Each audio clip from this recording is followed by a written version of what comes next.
YouTube family, कैसे हैं आप सब लोग। उम्मीद करती हूँ कि आप सब लोग बिल्कुल ठीक ठाक होंगे, खैरियत से होंगे। So here I am in another vlog. और आगे व्लॉग में क्या क्या होने वाला है वो तो आप लोगों को पता चल ही जाएगा, लेकिन उससे पहले अगर चैनल पे न्यू हैं और अभी तक सब्सक्राइब नहीं किया है तो रेड बटन पर क्लिक करके सब्सक्राइब कर लें और उसके साथ जो बेल आइकन है उसे भी लाजमी प्रेस कर दें। तो कर लिया करें सब्सक्राइब, ये बिल्कुल फ्री है, इसमें कोई चार्जेस नहीं लगते हैं। तो सब्सक्राइब करके वीडियो देखा करें, क्योंकि मेरा वॉच टाइम ना नॉन सब्सक्राइबर्स का ज़्यादा होता है, तो इसीलिए इट्स माय हम्बल रिक्वेस्ट कि आप लोग मेरी वीडियोस देखते हैं ना तो काइंडली सब्सक्राइब भी लाजमी कर दिया करें और लाइक भी किया करें, क्योंकि जब आप लोग मेरी वीडियोस को लाइक करते हैं ना तो बहुत ज़्यादा मोटिवेशन मिलती है मुझे, और फिर मेरा दिल चाहता है कि मैं अच्छी से अच्छी वीडियो आप लोगों के लिए लेके आऊँ। फ़िलहाल तो मैं घर के रूटीन शेयर कर रही हूँ, लेकिन आगे अच्छे अच्छे व्लॉग्स भी आएंगे। तो चलिए वीडियो की तरफ चलते हैं। अच्छा जी, तो यहाँ पे हो रहा है सुबह का टाइम और आज काफ़ी अर्ली ही मेरा दिन स्टार्ट हो गया था, क्योंकि मेड जल्दी आ गई। एक्चुअली मेरा उठना और सोना ना मेड के ऊपर डिपेंड करता है। जिस दिन वो जल्दी आती है तो मैं भी जल्दी उठ जाती हूँ, और जिस दिन वो देर से आती है तो मैं भी देर से उठती हूँ, और जिस दिन वो नहीं आती है ना उस दिन तो मैं आराम से मतलब सोती हूँ देर तक। अच्छा। क्योंकि ना एक ज़िम्मेदारी की बात होती है ना, कि जब पहले जो लाइफ होती है ना कि कोई टेंशन नहीं होती अम्मी के घर में, मतलब ये होता है ना कि आपकी अपनी लाइफ है, जो करना है करो, जिस टाइम उठना है उठो। लेकिन जब अपना घर होता है, अपनी ज़िम्मेदारियां होती हैं तो उनको देखना पड़ता है। तो जब मेड आ जाती है ना तो फिर मैं ज़ाहिर है नहीं सोती हूँ, उसके साथ साथ ही मैं लगी हुई होती हूँ। तो ये सारी चीज़ें तभी रियलाइज़ होती हैं जब आप अपना घर लेके बैठते हो, उसके अलावा ना आप ये चीज़ें नहीं समझ सकते। क्योंकि मैं भी इसी तरह की थी कि मैं देर से सोती थी और देर से उठती थी। सोती तो खैर मैं अभी भी देर से ही हूँ, लेकिन हाँ उठना ये कि फिर मुझे पड़ता है जल्दी, चाहे कुछ भी हो, चाहे मैं पूरी रात भी जागूँ, लेकिन टाइम से उठना पड़ जाता है। तो बस यहाँ पे ना सारा काम आज हो रहा था। पहले मैंने कपड़े वॉश करवाए और अभी ना ये सारा मुझे अंदर का भी साफ़ करवाना था।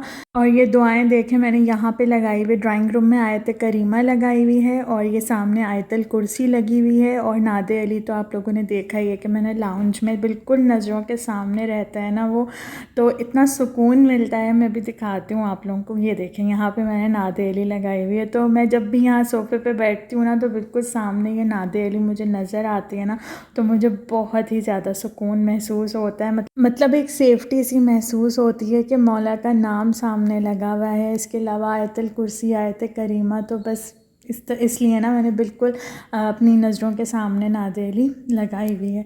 और यहाँ पे ना ये अभी सारा काम हो रहा है। एक्चुअली आज ना मैंने जाले वगैरह भी साफ़ करवाए हैं घर के, और मेड को मैंने अच्छी भली सुनाई भी हैं आज। यही नहीं, अभी और सुनिए। क्योंकि ना शुरू में बहुत अच्छा काम कर रही थी, मुझे बोलना नहीं पड़ता था, देखना नहीं पड़ता था, लेकिन अब ना मुझे खड़े होकर करवाना पड़ते हैं सारे काम। तो इस टाइम ना मैं ज़रा इनको सुना रही थी बातें, क्योंकि करना पड़ता है, डोज देनी पड़ती है। अगर आप बहुत ही अच्छे से चलोगे ना तो फिर ये इस तरह के नखरे दिखाने शुरू कर देती हैं, तो थोड़ा बहुत टाइट करके रखना पड़ता है। तो काम हो गया था। और अब यहाँ पे देखें जी, मैंने ये हलीम मंगा लिया था। तो वैसे तो मैंने घर में भी बहुत अच्छा हलीम बनाया था, मैंने वीडियो भी शेयर की है आप लोगों के साथ। जिसने नहीं देखी है मैं लिंक डिस्क्रिप्शन बॉक्स में दूंगी, आप लोग लाजमी चेकआउट कीजिएगा। बहुत ही टेस्टी हलीम बन के तैयार हुआ था। लेकिन ये हलीम मैंने बाहर से मंगाया था, यहाँ मुल्तान का बहुत ही फेमस है ये कोज़ी हलीम, और गुलगश में यहाँ पे मिलता है। ये बहुत टेस्टी होता है चिकन हलीम। तो बस अभी मैं वही इंजॉय कर रही थी।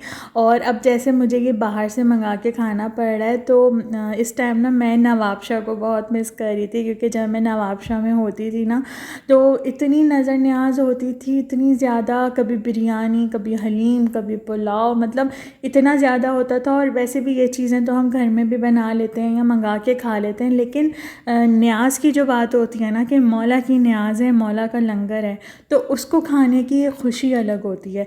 तो इस टाइम ना मैं बहुत ज़्यादा मिस कर रही थी। और इस दफ़ा पूरे मुहर्रम ना मैंने नवाबशाह को बहुत ही मिस की है, क्योंकि वहाँ की जो आज़ादारी होती है ना, उसकी बात ही अलग होती है। या तो मैं ये बात इसलिए बोल रही हूँ क्योंकि मैंने अपनी ज़िंदगी का एक अरसा गुजारा है वहाँ पे, तो मुझे आदत है, या तो मैं इसलिए ये बात बोल रही हूँ। जबकि मौला का नाम तो हर जगह ही लिया जाता है, कोई जगह ऐसी नहीं है जहाँ पे ये आज़ादारी ना हो या मजलिस मातम ना हो, सब जगह होता है। लेकिन मैं ये बात इसलिए बोल रही हूँ कि नवाबशाह की बात अलग है, क्योंकि मैंने वहाँ का देखा है ये मजलिस मातम जुलूस। तो इस बार ना मैंने बहुत मिस किया, क्योंकि वहाँ पे ना सबको जानती हूँ, पहचानती हूँ, मतलब ऐसा लगता है वहाँ पे सब अपने हैं। तो एक अपनाइयत जो फ़ील होती है ना, वो मुझे यहाँ नहीं महसूस होती, क्योंकि यहाँ मैं किसी को जानती ही नहीं हूँ, किसी को भी नहीं।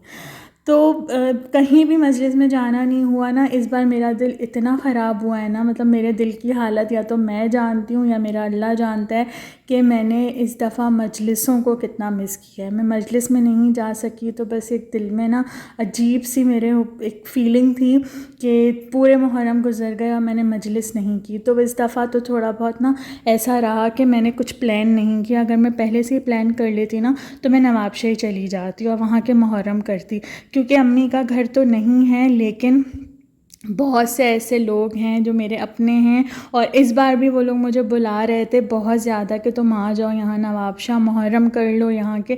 लेकिन बस ये होता है ना कि घर को छोड़ के जाना भी इतना आसान नहीं होता। और फिर ये कि पहले से कुछ प्लान नहीं किया, अगर प्लान कर लेती तो मैं चली जाती।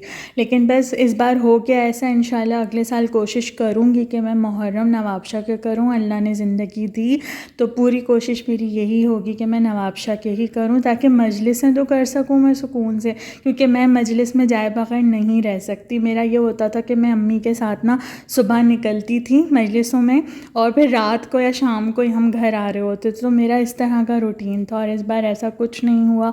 तो बहुत ही ज़्यादा मिस किया मैंने नवाबशाह को भी, वहाँ की आज़ादारी को, वहाँ के लोगों को।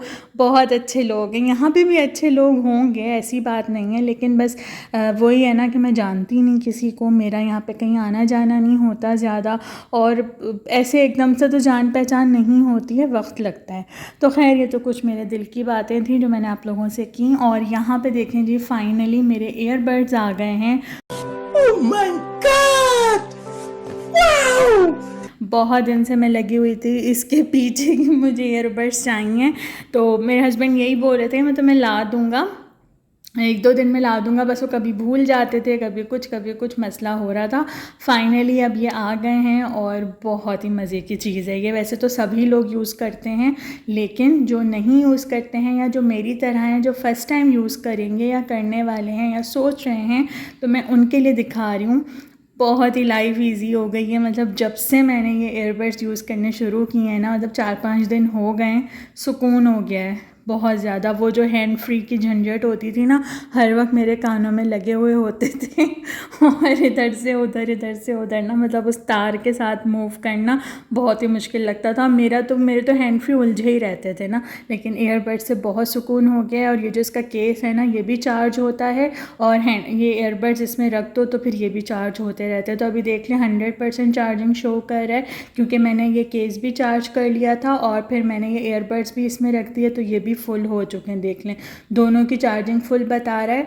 और मेरा ऐसा है कि मैं ना एक वक्त में एक ही यूज़ करती हूँ, तो जब तक एक यूज़ होता है तब तक दूसरे की चार्जिंग फुल रहती है, और 2 घंटे चलती है एक की चार्जिंग। तो फिर 2 घंटे बाद मैं दूसरे को इसमें रख देती हूँ, वो फिर चार्जिंग शुरू हो जाती है, और फिर जो दूसरा इसमें रखा हुआ होता है तो मैं उसको यूज़ करना शुरू कर देती हूँ। इस तरह से ना मेरा ये सिस्टम चल रहा है, और बहुत सुकून हो गया है जब से मैंने ये ईयरबड्स यूज़ करने शुरू किए हैं। क्योंकि हैंड फ्री तो मेरे पास रहते ही नहीं है, बहुत तोड़ चुकी हूँ मैं हैंड फ्री। और अभी जो रिसेंटली मेरे टूटे हैं ना, वो मैं बताती हूँ आप लोगों को। मैं यहाँ इस सोफ़े पे बैठी हुई थी और चार्जिंग पे मैंने मोबाइल लगाया हुआ था, और हैंड फ्री भी मैं लगा के बैठी हुई थी। तो फिर जब मैं उठने लगी ना, तो मैंने वो खींचे ना, जैसे ही वो सोफ़े के अंदर घुस गया था, तो जैसे ही मैंने बेदहानी में खींचा ना, तो वो 2 टुकड़ों में होके मेरे हाथ में आ गए हैंड फ्री जो अभी रिसेंटली मैंने तोड़े हैं। टूट गया मैं तो अब। तो उसके बाद अब ये ईयरबड्स आ गए, और देख लेंगे चार्जिंग पॉइंट दिया हुआ है, और ये चार्जिंग इसकी केबल भी दी हुई है, तो आराम से चार्ज हो जाता है। और जब ये ईयरबड्स चार्ज हो ना, तो फिर आप ईयरबड्स निकाल के ही इसके जो केस है इसको चार्जिंग पे लगाएं, बहुत सुकून हो जाएगा। तो जो भी सोच रहे हैं ना ईयरबड्स लेने का, फ़ौरन ले लें, लाइफ ईजी हो जाएगी। तो मैंने सोचा आप लोगों के साथ शेयर कर देती हूँ। और यहाँ पर ना आज मैं काफ़ी दिनों के बाद ये वाला डिनर कर रही हूँ। ये गौरी के तिक्के कबाब हमने मंगाए हैं। गौरी अभी मजा आएगा ना भिड़ो का ब्रोस्ट शेयर किया है ना मैंने आप लोगों के साथ, तो ये वहीं के तिक्के कबाब भी हैं। पहले तो हम लोग बहुत ज़्यादा खाते थे, मतलब आए दिन ये वाला डिनर हम लोग कर रहे होते थे, लेकिन अब काफ़ी दिनों के बाद हमने मंगाया है। और वीडियोस में तो मैं आई थिंक फ़र्स्ट टाइम ही इसकी वीडियो शेयर कर रही हूँ आप लोगों के साथ। इतना कोई टेस्टी होता है ना ये बारबेक्यू कि मैं आपको बता नहीं सकती। मतलब जो भी मुल्तान से मुझे देख रहे हैं ना, अगर उन्होंने अभी तक ये गौरी के तिक्के कबाब नहीं खाए ना तो कुछ नहीं खाया है।